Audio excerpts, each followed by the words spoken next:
Berejiklian. South Wales has now the capacity to enforce those extra measures we announced yesterday.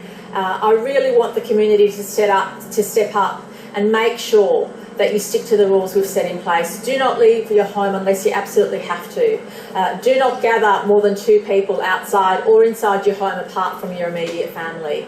And make sure you take every precaution to socially distance when you are out and about. This is important because we know the number of cases in New South Wales are increasing. The number of cases acquired through community transmission is increasing, and it's really important at this stage of the virus for us to maintain that level of control and containing it as much as possible.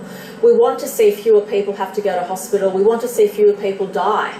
But we know, unfortunately, as has happened around the world, that the cases will continue to increase, and the more we can slow it down, the better it is for all of us and the more lives that we will save.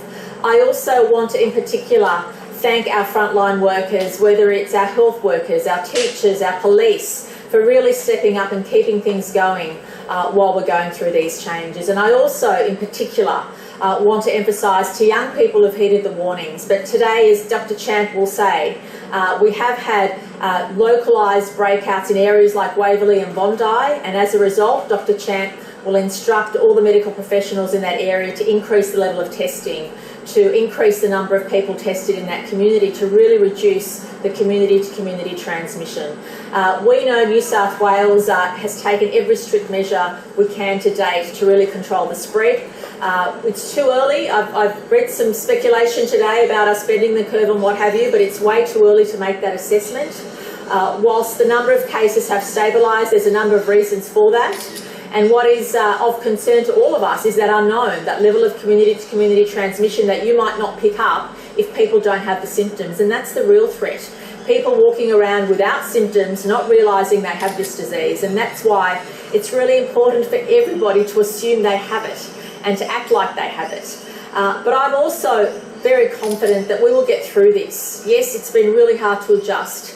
And for some people, the stress has been enormous. But please know that whether it's through federal government initiatives or through initiatives the state government is doing, that we are here to support you during this time. All of us are working together. All of us are coming together to support one another during this time. And if you have any questions or any concerns, please feel free to contact the 24-hour hotline we have in New South Wales, 13 77 88. We can provide information through Service New South Wales on any of the announcements that have been made which you might be eligible for, any issues you might want information on regarding the virus, or be referred to the relevant authority that can help you. Please know we are just a phone call away, and of course if you have access online, newsouthwales.gov.au is the address. But I want to thank everybody for stepping up. I want to please say to everybody, remain vigilant. Do not look at the case numbers on a daily basis. That's not the number to look at. What we need to consider is the community transmission that we might not even know about. That's the threat, the unknown threat of the community-to-community transmission we might not know about. And I want to in particular also thank New South Wales Police Commissioner Fuller for the wonderful work he and his officers have done in making sure we protect the community as much as possible. They don't want to have to issue on-the-spot fines to people. They don't want to have to issue fines to businesses or to people who aren't doing the right thing. But if they need to, they will. Because when lives are at stake, all of us have to accept that the world is different, and it will be different until this threat is gone. So thank you for everybody for stepping up, for agreeing to be part of us getting through this together. And please stick to the rules. This is serious. We're at a serious stage of the virus. And I want to thank the health authorities also, Dr. Chan and her people, who've ensured not only through the testing regime we have in New South Wales, that knowledge, that information we have is really allowing us to contain the spread. I'm proud of the fact that we have done a lot of testing, and that has helped us identify where the threats are and to clamp down on them as much as possible. Dr. Chan? Yeah. So today we have 2,032 cases of confirmed COVID infection, and this represents 114 new cases.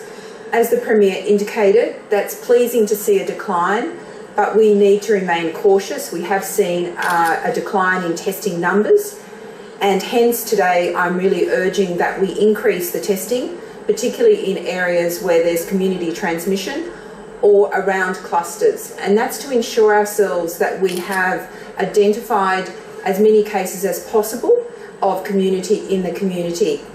It's important to know that case detection, us finding those cases early and then quarantining, isolating cases and quarantining, that's putting them in home isolation, the cases around that confirmed case, are important strategies for preventing onward transmission in the community.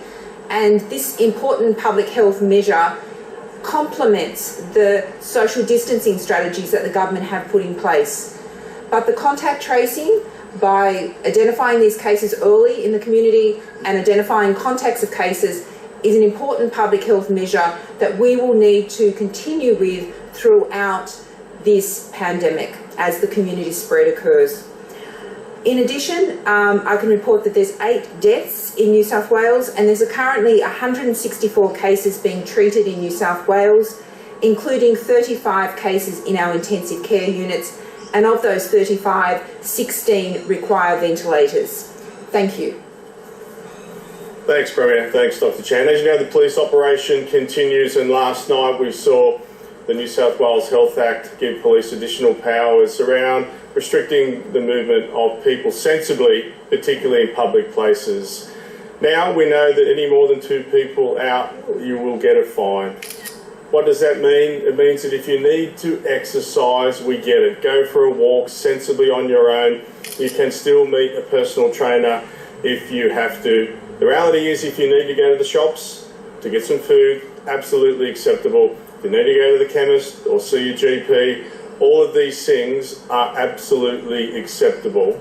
But the reality is the messaging the Premier, the Chief Medical Officer, that have been giving over the last weeks and months has not been getting through to some people. And what does that mean? It means that the virus continues to spread, puts people's lives at risk, puts the health system under pressure. So as of today, police will continue to be out there working with the community, but we will be engaging in terms of people who are acting outside of what the health warnings are. There's still $1,000 fines, $5,000 fine for businesses, and for those that continue to flout the laws, that we can put you before the court for up to 6 months in jail. Again, we've written 13 tickets since these health orders came into place. I hope we don't have to write any more, but I fear that there will be individuals that won't get the message, so we will be out there. Business continues for us. 17,000 police are still out there. The 5 police that have contracted the virus all contracted that from overseas travel. Right? That in itself, you must understand why we have travel restrictions in place.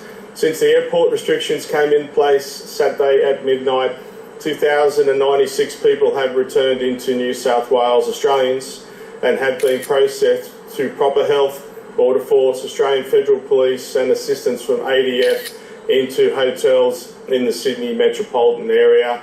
Around 80 of those have presented with symptoms and are being treated and or isolated from the rest of the group. We anticipate around 600 people will return today on around 12 planes. It's down on about 50% on what the expected load will be. But for the people who are overseas, and there's still many thousand Australians overseas, this operation will continue. Don't think you can see this out and next week the restrictions will be lifted. The operation will continue. Self-isolation still exists for those people before Saturday who have flown in from overseas or come in from a passenger cruise ship, 14 days at home. We've done thousands of checks on people to ensure they are complying, and those checks will continue. Now, the business of policing continues. We still respond to crime. Yesterday, we conducted a search warrant and arrested 5 people for having 200 kilos of cocaine. So the world is going on. Unfortunately, organised crime's going on, but so is the activities of the New South Wales Police Force. So listen to the health warnings. Police will be out there to enforce the health legislation, but we want to work with the community. Thank you.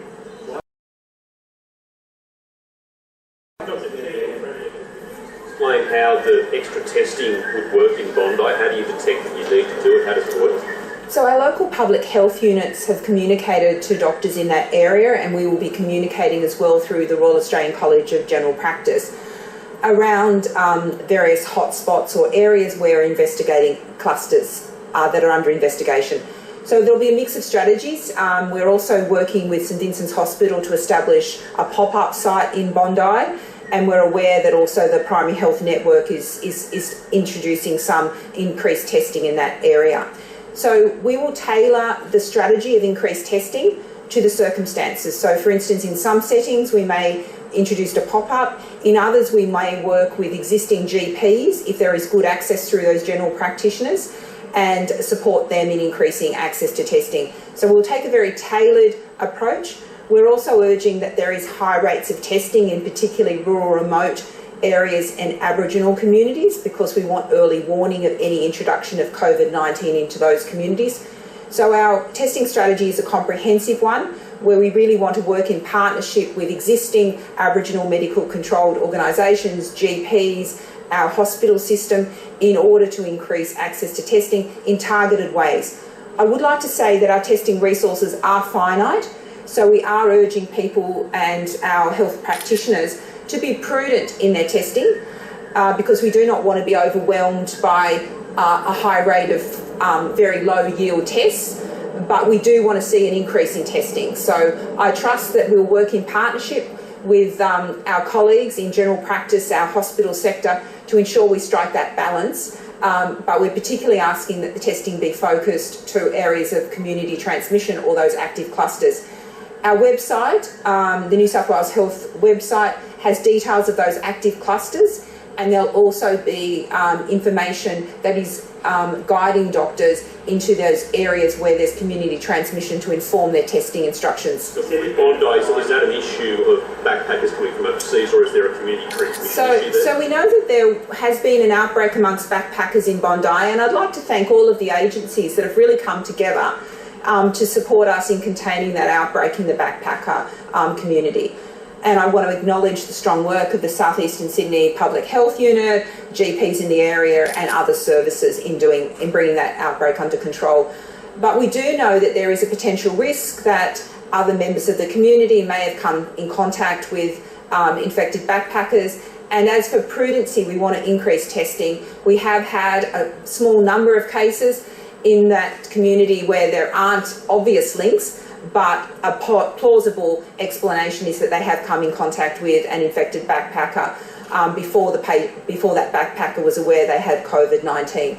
So for the abundance of precaution, we're wanting to increase testing rates and introduce some pop-ups and other innovative strategies just to increase testing, and that will assure ourselves of the extent of community transmission.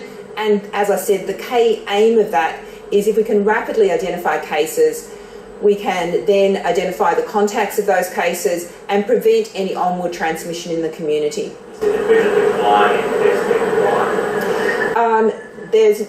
There is the factor of the weekend, so there's the weekend effect that obviously GPs, the access to general practitioners over the weekend may have accounted for it. I suppose I'm just very cautious in interpreting the numbers, because I know that whenever I interpret a number, it has to be interpreted in the context of the testing rates.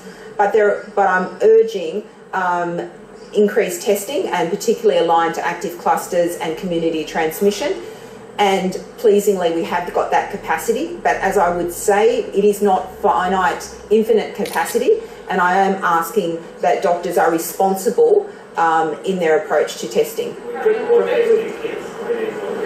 We have testing lab capacity to increase the testing. I understand that any backlogging testing has been processed, so we are in a position that I can go out and ask for increased community testing, but as I said, it has to be proportionate and a reasonable increase, because it is important that we manage our testing assets and our pathology tests prudently. But we are also looking at a range of new testing strategies and bringing them online in future weeks. Last night's the new gazetting of these new rules. New South Wales seemed to leave out the issue of how many people can actually congregate in a home, inside a home. Victoria was very specific about that, said there could couldn't have additional people. New South Wales is a bit blurry. No, we've maintained the same level. So we've said 2 outside or 2 inside your home, in addition to the immediate family. So we've tried to keep it consistent in New South Wales. So whether it's outside or inside, you shouldn't have more than a gathering of 2 people. And that the exception to that, of course, is the immediate household. So if you're out and about with your immediate household, exercising together or travelling for an essential purpose together, that's accepted because you're living together anyway. And the health advice suggests that when people are in regular contact with one another, that is acceptable. From your this morning to 3 more crew members have been evacuated from the ship in line. That obviously comes after 3 members were evacuated on Sunday. Can you give us a bit of information about that situation? What is the plan on the cruise ship at the moment? We understand that Certainly, there's a number of different ships in that category. I'll ask the Commissioner to provide an update. Yeah, thanks, Premier. We are in control of the ports at the moment. There are currently 9 cruise ships that are either docked or in New South Wales water or just into international waters. At this stage that we are processing off Australians, and 4 Australians who are crew members have been taken off one of those 9 ships. We've had requests for 2 ladies to leave 2 different ships who were pregnant, which I thought was absolutely appropriate, and we've had 4 individuals come off with symptoms of the coronavirus and 1 who had another medical episode. So we are receiving people sensibly back into New South Wales. They get the required health care, then go into mandatory isolation. But from my perspective, the reality is that there are thousands of people potentially in cruise ships off our coast that aren't members of our state, and if we take them in, then that could well flood our system unnecessarily. All the hard work we've done could be over. These cruise ships have ports that aren't in Australia, they aren't in New South Wales. Federal government has issued warning notices to return to their port of origin, and I think they should listen to those warnings. Now, of course, we will continue to show humanitarian care to those individuals who need it. We'll continue to allow them to have fuel and food, but it is time to go to your port of origin.